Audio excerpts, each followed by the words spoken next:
لاہور سے اہم خبر دیں، جہاں مسلم لیگ نون نے پیپلز پارٹی پر NA 133 کے ضمنی الیکشن میں پری پول دھاندلی کا الزام عائد کیا ہے۔ ذرائع کے مطابق نون لیگ کا دعویٰ ہے کہ پیپلز پارٹی حلقے میں ووٹرز کو پیسے دے کر ووٹ خرید رہی ہے، اور جن ووٹرز کو پیسے دیے جا رہے ہیں ان کے شناختی کارڈ ضبط کیے جا رہے ہیں اور پیپلز پارٹی کو ووٹ دینے کے لیے حلف بھی لیا جا رہا ہے۔ نون لیگ نے مبینہ طور پر ووٹ خریدنے کا معاملہ RO کے سامنے اٹھانے کا فیصلہ کیا ہے۔ لاہور سے قومی اسمبلی کے حلقہ NA 133 میں ضمنی انتخاب کا مارکہ 5 دسمبر کو ہوگا۔ شائستہ پرویز ملک نون لیگ کی امیدوار ہیں، جبکہ پیپلز پارٹی کے اسلم گل بھی میدان میں ہے۔ یہ نشست نون لیگ کے رہنما پرویز ملک کے انتقال کے باعث خالی ہوئی تھی۔ یہ کہتے ہیں قرآن پہ حلف دے کر 2000 روپیہ دے رہے ہیں۔ اچھا، اب میرے شوہر کو مل گئے، مجھے کیوں نہیں ملے؟ ان کا میرا ID کارڈ ان کے گھر میں گیا ہے۔ نون لیگ نے الزام عائد کیا ہے کہ NA 133 کا ضمنی انتخاب جیتنے کے لیے پیپلز پارٹی ووٹرز کو پیسے دے کر ووٹ خرید رہی ہے۔ جن ووٹرز کو پیسے دیے جا رہے ہیں ان کے شناختی کارڈ ضبط کرنے کے ساتھ پیپلز پارٹی کو ووٹ دینے کے لیے حلف بھی لیا جا رہا ہے۔ ویسے نہیں دے رہے؟ نہیں، ویسے نہیں دے رہے۔ نون لیگ کا کہنا ہے کہ الیکشن سے قبل مبینہ طور پر ووٹ خریدنے کا معاملہ RO کے سامنے اٹھایا جائے گا۔ 5 دسمبر کو ہونے والے ضمنی الیکشن میں پیپلز پارٹی اسلم گل اور نون لیگ کی شائستہ پرویز کے درمیان مقابلہ ہوگا۔ فوج اور عدلیہ کے خلاف مہم چلائی گئی، مقصد اداروں کو دباؤ میں لانا تھا۔ یہ ہفتہ اچھی خبروں کا تھا، عدلیہ کے خلاف سازشیں بے نقاب ہو گئیں۔ وفاقی وزیر اطلاعات فواد چودھری کی میڈیا سے بات چیت۔ ان کا کہنا تھا کہ ہمارا ثاقب نثار والی آڈیو سے کوئی تعلق نہیں۔ رانا شمیم نون لیگ کے عہدیدار تھے، انہیں GB کا چیف جج بنایا گیا۔ نواز شریف اور مریم نواز کے خلاف مقدمات آخری مراحل میں آتے ہیں تو سبوتاژ کرنے کی کوششیں شروع ہو جاتی ہیں۔ ان لوگوں پر شہادتوں کو بدلنے کے کیس بننے چاہیے۔ نون لیگ واحد جماعت ہے جس کے بارے میں عدلیہ نے بھی کہا کہ یہ دھاندلی سے الیکشن جیتی۔ فواد چودھری نے دعویٰ کیا کہ کھانے پینے کی اشیاء کی قیمتوں میں کمی آنا شروع ہو گئی ہے۔ بڑی خوشی ہے کہ اس ہفتہ اچھی خبروں کا ہفتہ رہا ہے۔ پہلے تو آپ نے دیکھا کہ کس طرح سے ایک جو سازش ہوئی عدلیہ کے خلاف وہ بے نقاب ہوئی۔ رانا شمیم کے ایفیڈیوٹ سے شروع ہوا اور پھر سابق چیف جسٹس ثاقب نثار صاحب کی ایک جعلی آڈیو کے ذریعے یہ ساری بلیک میلنگ کا ایک ریکٹ جو تھا وہ ایکسپوز ہوا۔ مریم نواز شریف اور نواز شریف کے اوپر جو مقدمات ہیں وہ اپنے آخری مراحل پہ پہنچتے ہیں تو کس طریقے سے ان کو سبوتاژ کرنے کی کوشش کی جاتی ہے۔ تو رانا شمیم میں ایک کریکٹر ہے کہ آپ دیکھیں کہ وہ نون لیگ کے عہدیدار تھے، ان کو اٹھا کے گلگت بلتستان کا چیف جسٹس بنایا گیا اور پھر ان سے مرضی کے ایفیڈیوٹ لیے گئے۔ تیرا بن گیا ہے نون لیگ کے اندر کہ وہ ویڈیوز کو، آڈیوز کو اور پوسٹ کو جعلی کریٹ کرتے ہیں اور اس کو اداروں کے اوپر دباؤ کے لیے استعمال کرتے ہیں۔ اس ہفتے بڑی کھانے پینے کی اشیاء ہیں، ان میں کی قیمت میں بھی نیچے کمی آنا شروع ہو گئی ہے۔ کابینہ نے سعودی عرب کی جانب سے موصول $3 ارب کے ذخائر اسٹیٹ بینک میں رکھنے کے معاہدے کی منظوری دے دی ہے۔ سعودی عرب سے ادھار پر تیل خریداری کا معاہدہ کرنے کی منظوری بھی دے دی گئی۔ کابینہ نے سرکولیشن سمری کے ذریعے معاہدے کی منظوری دی ہے۔ معاہدے کے تحت سعودی عرب کے $3 ارب اسٹیٹ بینک میں 1 سال کے لیے جمع رہیں گے۔ پاکستان اس رقم پر سعودی حکومت کو سالانہ 4% منافع ادا کرے گا۔ ذرائع کے مطابق سعودی عرب پاکستان کو ماہانہ $100 ملین کا ادھار تیل فراہم کرے گا۔ پاکستان کو تیل کی قیمت کی ادائیگی کے ساتھ 3.80% مارجن بھی دینا ہوگا۔ متن کے مطابق معاہدہ ابتدائی طور پر 1 سال کے لیے ہے، بعد میں بڑھایا بھی جا سکتا ہے۔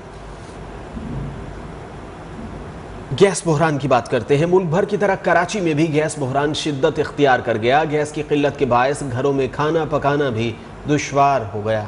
شہری بازار سے کھانا خریدنے پر مجبور ہو گئے۔ اس وقت ہمارے نمائندے بدیعالزماں اردو بازار کے علاقے میں گھر پر موجود ہیں، ان سے جانتے ہیں۔ بدیعالزماں آگاہ کیجیے گا۔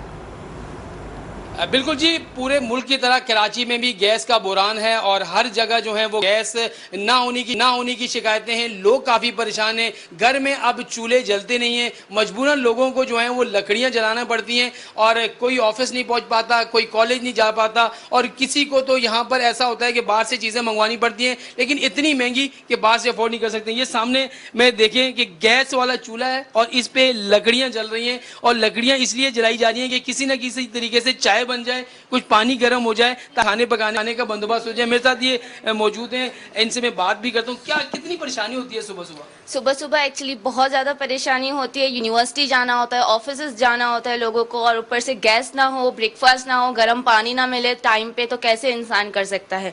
गैस एक्चुअली बेसिक नीड है जो एक इंसान को चाहिए ही चाहिए। गवर्नमेंट ने अनाउंस किया था 3 टाइम मिलेगी गैस, लेकिन 3 टाइम भी नहीं मिल रही है। एक एटलीस्ट लंच, ब्रेकफास्ट और डिनर तो टाइम पे मिलना चाहिए। ठंडे पानी से तो वैसे भी गुजारा हो जाना है कराची में। गैस नहीं होती तो आपको क्या करते हो? लकड़ियाँ जलाते हैं, लकड़ी लेने जाते हैं, वो महंगी होती है या पेटियाँ वेटियाँ कोई काट वाट के कोई बनानी पड़ती है? पहले लकड़ियों से भी गुजारा हो जाता था, अब वो भी महंगी हो गई हैं। सिलेंडर भरवाने जाओ तो एलपीजी महंगी हो गई है, तो मतलब इंसान जाए कहाँ पाकिस्तान में। गैसेस इतनी ज़्यादा मतलब प्रॉब्लम हो रही है इन टाइम में कि सर्दियाँ स्टार्ट होती नहीं है कि गैस का प्रॉब्लम स्टार्ट हो जाता है पहले से। अच्छा, बाहर से अगर चीज़ मंगाएं, जैसे बाहर की खाना मंगाएं, तो कितना महंगा पड़ जाता है कि बंदा वैसे ही महंगाई है? बाहर का महंगाई तो बाद में, पर first of all we have to check the hygiene, जो कि बहुत ज़्यादा कम है पाकिस्तान में। होटल्स पे तो खाना बहुत मुश्किल है, और हाँ, महंगाई तो अपने टाइम पे बहुत ज़्यादा ही बढ़ चुकी है। बिल्कुल। और ये देखें, ये कोशिश कर रही हैं कि किसी न किसी तरीके से, गैस बहुत ही कम प्रेशर है, लेकिन इस पर लकड़ियां जलाकर कोशिश की जा रही है कि किसी न किसी तरीके से ये चाय बन जाए, ताकि इनका काम हो और ये यूनिवर्सिटी जा सकें, कॉलेज जा सकें, या घर वालों को जो है वो चाय बना के या खाना बना के दे सकें। लेकिन ऐसा कहीं भी मुमकिन नहीं है। ये एक जगह की बात नहीं है, पूरे कराची के मुख्तलिफ एरिया हैं जहाँ पर ऐसे ही ख़वातीन को सुबह सुबह जो है और दोपहर के वक्त, रात के वक्त काफ़ी परेशानी का सामना करना पड़ता है। गैस बहरान ने शहरियों को परेशान कर दिया। बहुत शुक्रिया बदर जमा तफसीलात से आगाह करने के लिए। और अब शामिल करते हैं इस्लामाबाद से अहम खबर। तीसरे नैब तरमीमी ऑर्डिनेंस के बाद मुलजमान की बरीयत का मामला इल्तवा का शिकार हो चुका है। किन के खिलाफ केस चलेगा, किन के खिलाफ नहीं, इसी उलझन की वजह से नैब अभी तक साबिक चेयरमैन ओगरा तौकीर सादिक की गैर कानूनी तकर्री, साबिक वज़ीर आज़म राजा परवेज अशरफ, यूसुफ रजा गिलानी के समेत दीगर मुलजमान की बरीयत पर जवाब जमा नहीं करा सकी है। इस बारे में तफसीलात जानते हैं नुमाइंदा न्यूज़ वन यासिर हकीम से। यासिर, ये बताइए, नैब तरमीमी ऑर्डिनेंस के बाद क्या पेचीदगियाँ सामने आई हैं?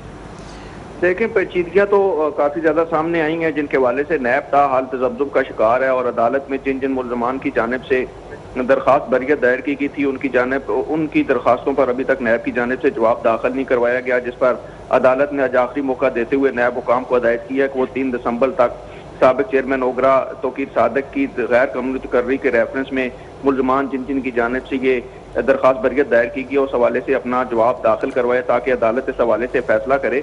जबकि इसके साथ ही साबिक सेक्रेटरी पानी और बिजली शाहिद रफ़ी और दीगर के खिलाफ जो रेंटल पावर केस था, उसमें साबिक MD पेपको रसूल खान महसूद की नैब तरमीमी आर्डीनेंस के तहत भी बरियत की दरख्वास्त दायर हुई है, जिस पर अदालत ने नैब को 3 दिसंबर को ही इस दरख्वास्त पर भी जवाब दाखिल करवाने की हिदायत की है, और करार दिया है कि फौरी तौर पर इन दरखास्तों पर नैब जो है वो अपना मौक़िफ़ वाज़ेह करके जवाब दाखिल करे, ताकि अदालत इन दरखास्तों पर अपनी समाअत मुकम्मल करके अपना फैसला जारी करे। जी, बहुत शुक्रिया यासिर हकीम, आपने तफसीलात से आगाह की। मंडी बहाउद्दीन से खबर दें, कंज्यूमर कोर्ट ने तौहीन अदालत के मामले का फैसला सुना दिया है। DC मंडी बहाउद्दीन, तारिक बसरा और असिस्टेंट कमिश्नर इम्तियाज़ बेग को 3 माह कैद की सज़ा सुना दी गई। डिप्टी कमिश्नर और असिस्टेंट कमिश्नर को 3-3 माह सज़ा का हुक्म। तौहीन अदालत का मामला सरकारी क्वार्टर की अलॉटमेंट की समाअत के मौके पर पेश आया।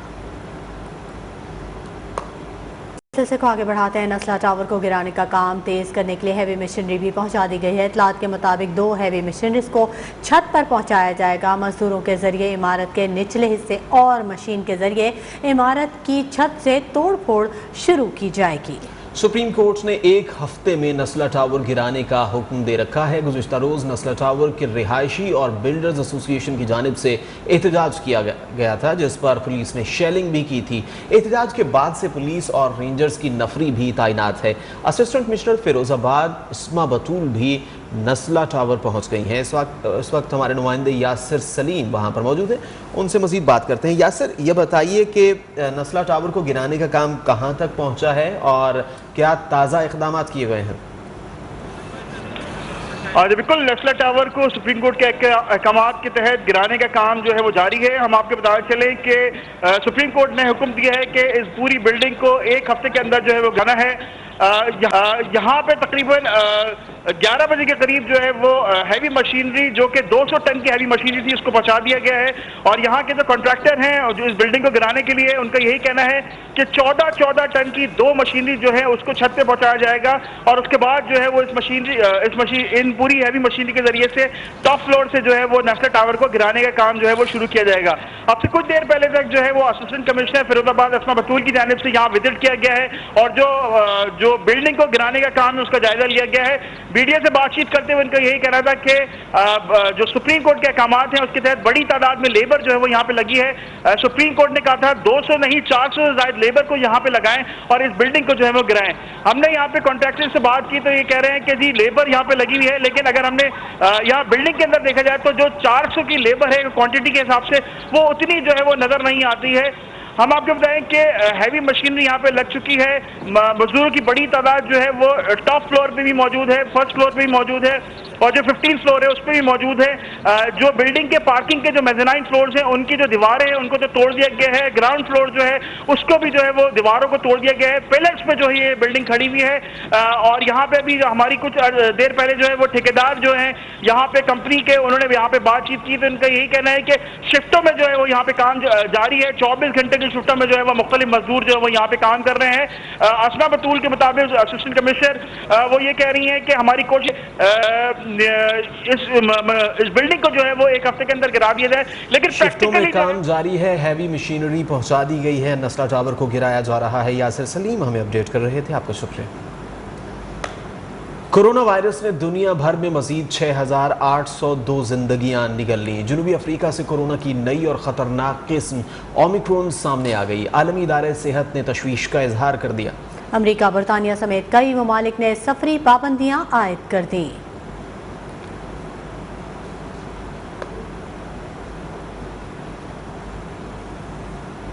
अमेरिका में कोरोना की नई किस्म सामने आते ही अमरीकी मईशत को बड़े झटके लग गए। अमरीकी और बरतानवी स्टॉक मार्केट में शदीद मंदी। अमरीकी खाम तेल की कीमत भी 10% गिर गई। बढ़ते हैं, आलूदगी से मुतासरा शहरों की दर्जाबंदी में लाहौर दूसरे नंबर पर आ गया। फूलों के शहर में फजाई आलूदगी का इंडेक्स 258 पर पहुंच गया।